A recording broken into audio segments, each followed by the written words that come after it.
Feel good फ्रीडमच्या 5व्या भागात आपलं स्वागत आहे. आज आपण एका अशा विषयावर खोलवर चर्चा करणार आहोत ज्याचं शीर्षक आहे इच्छांचा भार. हो. आणि हे शीर्षकच इतकं म्हणजे बोलकं आहे नाही का? अगदी. आपण अनेकदा पाहतो की लोक सतत धावपळीत असतात, तणावात असतात, पण त्याचं मूळ सापडत नाही. बरोबर. आज आपल्या स्रोताच्या मदतीने आपण याच गुंतागुंतीच्या प्रश्नाच्या मुळाशी जाणार आहोत. आणि मूळ कल्पनाच खूपच रंजक आहे. हो, ती कल्पना अशी आहे की फील गुड म्हणजे आनंदी किंवा शांत असणं ही आपली नैसर्गिक अवस्था आहे. पण काहीतरी आहे जे या अवस्थेवर सतत सावट टाकतं. आणि स्रोतानुसार ते सावट आहे इच्छांचं.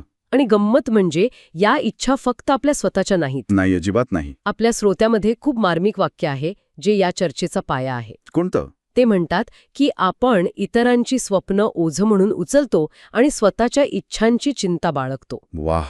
म्हणजे दोन्ही बाजूनी आपणच दबले जातो. अगदी. तर आजच्या चर्चेत आपण हे दुहेरी ओझं आपल्या नैसर्गिक आनंदी अवस्थेच्या आड नेमकं कसं येतं हेच उलगडून पाहणार आहोत.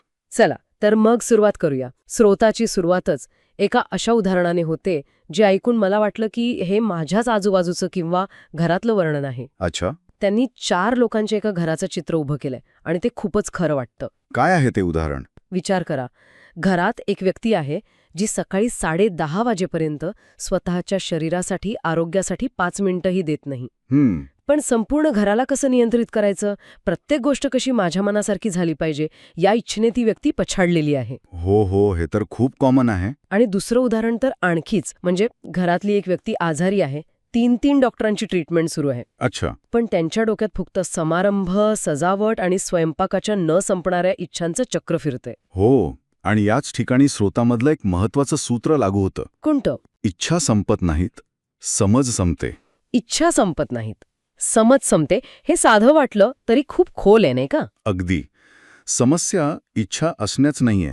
इच्छा असणं हा मानवी स्वभाव आहे. पण कोणती इच्छा आपल्यासाठी घातक आहे हे कळत नाही. बरोबर. कोणती इच्छा आपल्या मानसिक आणि शारीरिक शक्तीला शोषून घेत आहे हे ओळखण्याची समज जेव्हा कमी होते तेव्हा खरी समस्या सुरू होते. आणि मग आपण इतरांच्या इच्छांच्या चक्रात अडकतो. हो. आणि जेव्हा आपण इतरांच्या अशा अनावश्यक, अतार्किक इच्छा पूर्ण करायला लागतो तेव्हा आपलं मन एका डम्पिंग यार्डसारखं बनून जातं. Dumping yard? हो. आपण फक्त इतरांच्या इच्छांचा कचरा साठवत राहतो. 1 मिनिट. पण इथे मला एक प्रश्न पडतो. विचारा. इच्छा असणं ही तर प्रगतीसाठी आवश्यक गोष्ट नाही का? म्हणजे नवीन काहीतरी करण्याची, शिकण्याची, मोठं होण्याची इच्छा नसती तर माणूस पुढे कसा गेला असता? बरोबर आहे प्रश्न. मग या अनावश्यक आणि आवश्यक इच्छांमध्ये स्रोत काही फरक करतो का? ही समज म्हणजे नक्की काय? खूप महत्वाचा प्रश्न आहे. स्रोतानुसार समज म्हणजे केवळ ज्ञान नाही. अच्छा. समज म्हणजे ती आंतरिक स्पष्टता जी आपल्याला सांगते की कोणती इच्छा आपल्या मूळ फील गुड अवस्थेला, आपल्या ऊर्जेला वाढवते. आणि कोणती इच्छा ती ऊर्जा शोषून घेते. अगदी बरोबर. उदाहरणार्थ, निरोगी राहण्याची इच्छा ही ऊर्जा वाढवते. पण माझ्याच नियंत्रणाखाली सगळं झालं पाहिजे ही इच्छा, ती तुमची ऊर्जा रोज थोडी थोडी संपवते. हो. समज म्हणजे हा फरक ओळखता येणं. जेव्हा ही समज संपते तेव्हा आपण अशा इच्छांच्या मागे धावतो ज्या केवळ सवयीचा, अहंकाराचा किंवा सामाजिक दबावाचा भाग असतात, आपल्या खऱ्या आनंदाचा नाही. कळलं. म्हणजे आपण आपल्याच मनाला नकळतपणे एक कचराकुंडी बनवत असतो. हो. जिथे आपल्या स्वतःच्या खऱ्या गरजांना आणि विचारांना जागाच उरत नाही. हे डम्पिंग यार्डचं रूपक खरंच मनात घर करून राहते. कारण कचरा साठत राहिला की संघर्ष अटळ असतो. आणि हाच संघर्ष जेव्हा 2 व्यक्तींच्या इच्छांमध्ये होतो तेव्हा नात्यांचं काय होतं? तेव्हा तर सगळं अजूनच बिघडतं. ची स्वप्न वेगळी आहेत. पण पालकांची तीव्र इच्छा आहे की त्याने डॉक्टरच बनावं आणि ते आपली इच्छा त्याच्यावर लादतात. अच्छा. मग अशा परिस्थितीत काय होतं, म्हणजे स्रोत काय म्हणतो याबद्दल? स्रोतानुसार यातून एक दुहेरी दुःख निर्माण होतं. दुहेरी? कसं? एकीकडे मुलगा घुसमटतो कारण त्याची आवड मारली जाते आणि त्याचा स्वातंत्र्य हिरावून घेतलं जातं. बरोबर. आणि दुसरीकडे पालक अस्वस्थ होतात कारण त्यांचा मुलगा यशस्वी होऊनही आनंदी नसतो. त्यांना मुलाच्या डोळ्यात ते समाधान दिसत नाही. खरंय. आणि याच परिस्थितीला स्रोत एक सूत्र देतो.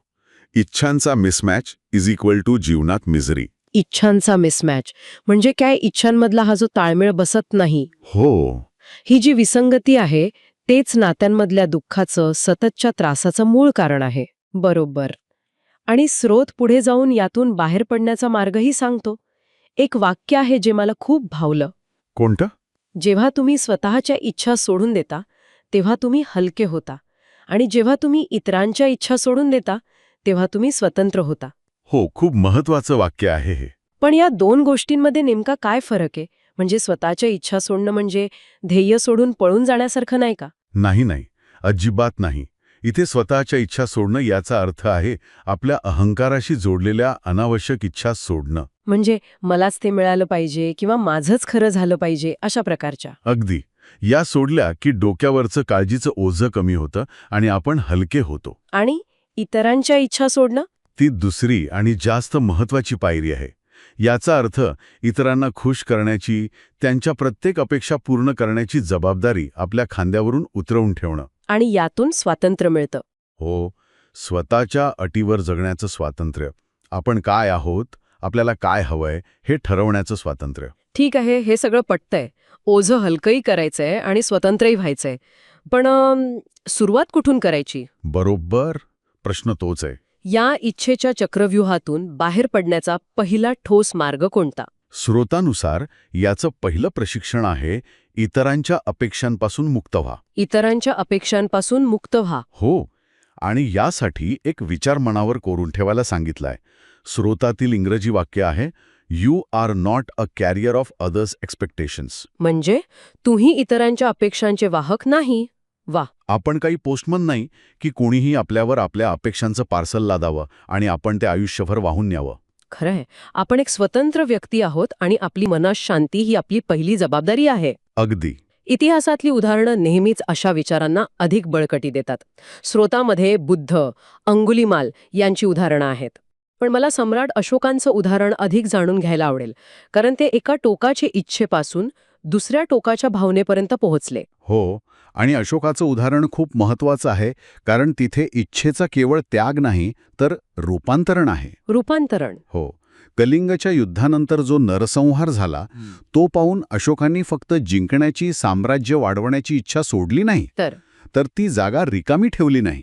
त्या रिकाम्या जागेत त्यांनी करुणेची स्थापना केली. अच्छा. म्हणजे इच्छेचा त्याग म्हणजे पोकळी निर्माण होणं नाही, तर एका विध्वंसक इच्छेच्या जागी एका विधायक भावनेला, करुणेला जागा देणं आहे. तो एक क्रूर सम्राट न राहता एक दयाळू राजा बनला. हीच गोष्ट अंगुलीमालच्या बाबतीत झाली असेल, नाही का? हो, त्याने हत्या करण्याची इच्छा सोडली आणि त्या जागी क्षमेची भावना आणली. वाह.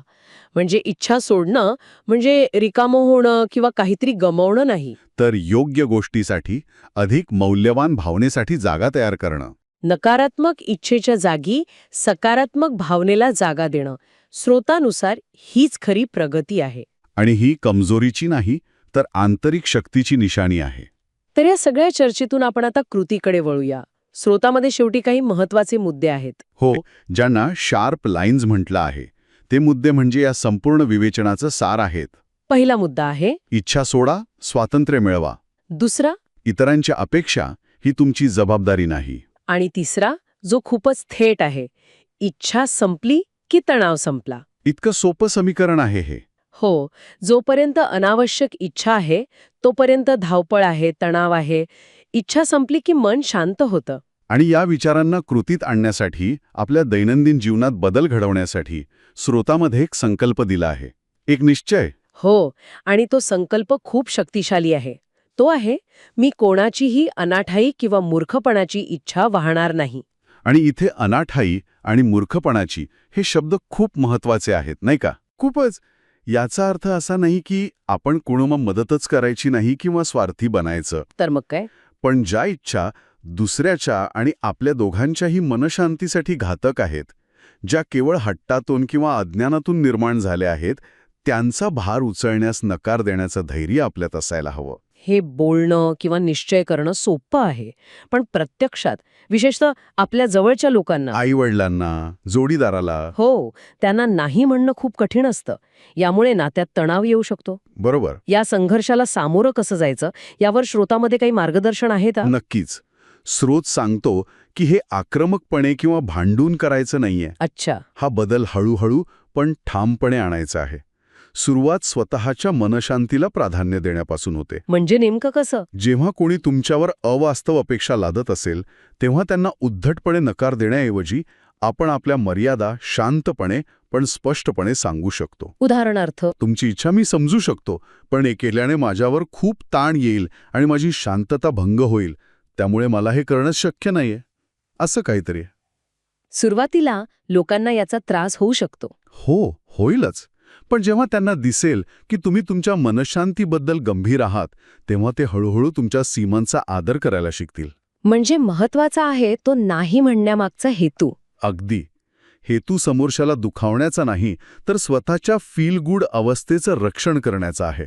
आणि स्रोत खात्री देतो की ज्या क्षणी आपण हा निश्चय मनापासून करतो आणि त्यानुसार वागायला लागतो, त्याच क्षणी फील गुडची भावना, ती नैसर्गिक आनंदी अवस्था त्वरित परत येते. कारण शेवटी फील गुड हीच आपली खरी संपत्ती आहे. बरोबर.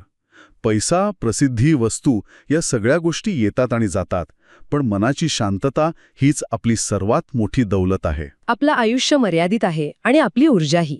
आणि ती ऊर्जा कुठे वापरायची हे ठरवण्याचं स्वातंत्र्य आपल्याला आहे, आणि ते आपण वापरायलाच हवं.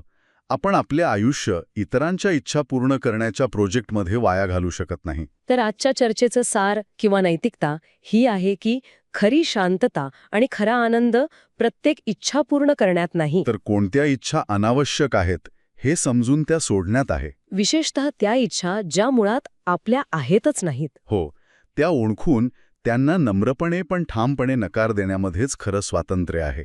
आणि जाता जाता एक विचार, हो, नक्कीच. जेव्हा आपण इतरांच्या इच्छांचा भार उचलणे थांबवतो तेव्हा आपल्या मनात आणि वेळेत जी एक मोकळी जागा निर्माण होते ती आपण कशाने भरणार? हा खूप महत्वाचा प्रश्न आहे, कारण निसर्गाला पोकळी आवडत नाही. बरोबर. जर आपण सजग राहिलो नाही तर कदाचित आपण एका ओझ्याच्या जागी दुसरं तितकंच अनावश्यक ओझं उचलून घेऊ. मग आपली खरी गरज आणि एक नवीन फसवी इच्छा यातला फरक कसा ओळखायचा? हो, याचा विचार करायला हवा.